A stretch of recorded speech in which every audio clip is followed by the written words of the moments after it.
So we went to Amsterdam. We went to Amsterdam.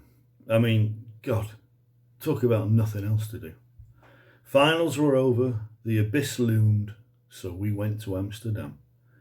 I like to think of this trip as a combination of a nightmare and the worst thing that ever happened. One of us never came back. It wasn't me. There was a club at college, some club, we didn't belong to it, but that was probably some sort of requirement. The Bertrand Russell Club for people who aren't a member of a club. Membership automatically engenders expulsion. They drank and passed out in the bar a lot. No need to join, we did that already. I'm about as clubbable as a baby seal anyway. One day they put up a poster, A4 photocopy, big production number, reads, "Come to Amsterdam and see what happens." Didn't take a whole lot of imagination to think what might happen. Dan wants to go, so I go too. I didn't want to go, but I can't stand the idea of him saying he had a good time and me not knowing whether it's true or not. I mean, I know he won't remember what sort of time he had, but I'd believe him anyway. Make any sense yet? So there's a rendezvous at some railway station for the 20 or so scumbags who have nothing better to do than go to Amsterdam and recreate their London weekend in Holland, only with the prospect of doing it semi-legally and with prostitutes in the windows. Thriller. At 7 o'clock there's only 2 people missing, so it's decided that this is pretty good going so far and we should get on the boat train. Well, the bus to the boat train, this is England, remember, Thatcher's empire, and nothing works unless you own it. The fact that I and the rest of the population used to own the trains didn't stop her from selling it back to those of us rich enough to buy back what we already owned, which we then sold to the French or some equally unattractive group who subsequently shut it. This explains why the train half of the boat train wasn't running, so the boat train company were bussing us to the boat. Wells Fargo. I was looking forward to the boat bit of the journey because the public had never owned that, and therefore it might actually be a boat. Somebody asks how you say Amsterdam in Dutch. Somebody says it's got a in it. Everybody is dressed in black and carrying tramp luggage. The Friday night office drinkers are seeping into the station, and I wonder whose journey is going to be worse, theirs or mine. At this time, I still thought travelling was fun, until I actually started travelling. Dan turned to me, his face alight with the unreal expectations he had spent days generating. There's a Roy bar in Amsterdam. What? A Roy bar. A bar where they just play Roy Harper songs all the time. Does anyone actually go there? You can smoke dope. So there's a bar in Amsterdam exactly the same as your room? Yeah. Revolutionary? Yeah. 9 hours later, we're in Antwerp or Ostend or somewhere else, who cares? It's cold and it's shut. The boat journey was essentially disappointing because it was a boat, not a bus, like the train. Belgium was equally disappointing for much of the same reason, i.e. it was Belgium. We had to wait for a connection for a couple of hours. Apparently they too had the same attitude towards people who didn't own their own cars and had to rely on the state for something that used to be called infrastructure.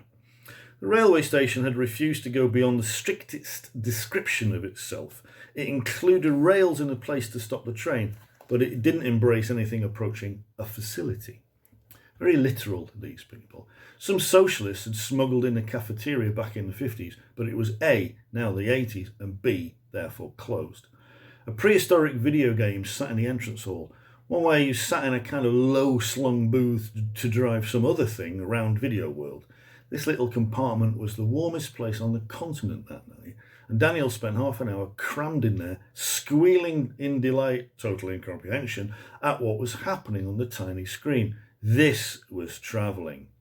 We ran out of change, a rehearsal for when we ran out of money altogether, and he stopped. We sat around with the others in the mist and the puddles and the cold. Nobody had any beer left. Nearly everyone used the toilet. It was the only thing there was left to do. Wow. Belgium. The next train, we get into a compartment and a facsimile of a nap until it rolls into Amsterdam.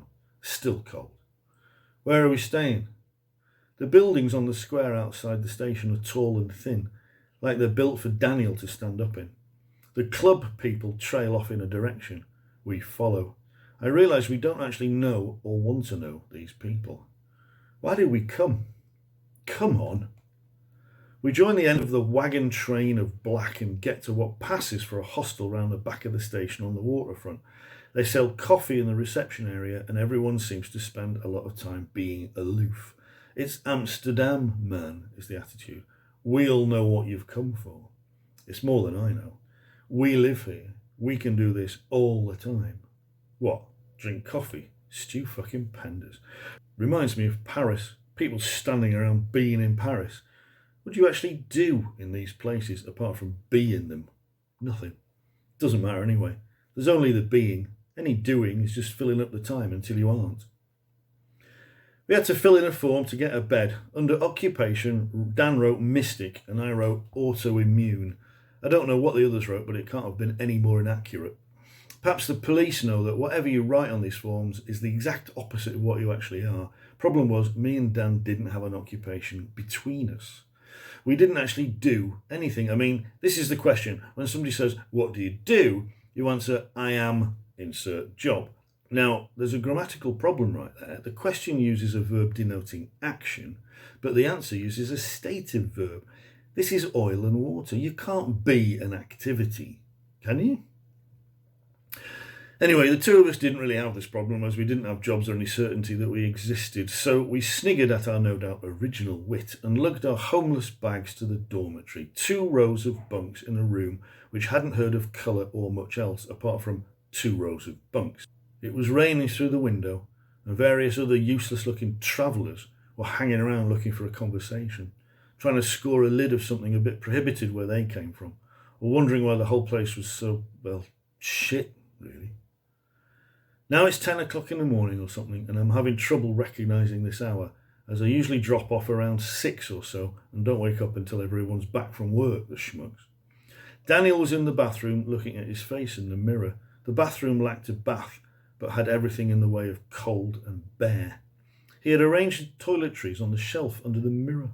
I'd forgotten my toothbrush, and generally threw away toilet bags when the soap stuck to the bottom after one use and went mouldy. The other people in our group were around somewhere, I suppose. I wondered if anybody died yet. They would. I sat on the bottom bunk, marvelling at how thin a blanket could be and still not qualify as a sheet. The dregs of European university life mooched and moped around us, as if they were enjoying it, but only in a meaningful way, yeah? Nothing much looked like it was going to happen. I got up, went to the bathroom. Why do we come? Daniel was examining a mole near his moustache out of the corner of one eye with his fingers to his face. He didn't say anything. I wondered if vegans called them moles. I wondered if vegans could bite their nails. What do you do at 10 in the morning? He shrugged. I went out of the bathroom. Some of the brave pioneers of pioneering were putting clothes and boots on to go outside, I suppose, although I couldn't imagine why. I looked out of the window, as cloudy as the filthy train windows on the good old North London link. Funny how awful things suddenly become good and old when you're away from them. This more or less explains Scottish patriotism and 95% of my relationships. The window gave out onto the waterfront, which was grey and wet. The sky was grey and wet too. In fact, it was a grey and wet city with drab people and nothing to do when your feet got cold. I almost missed Belgium for a minute. Jesus. Dan came out of the bathroom and we went to get a cup of coffee. The worst thing I can do when I'm cold and tired is drink coffee and smoke cigarettes. So that's what I did. I promptly got a headache and went to bed.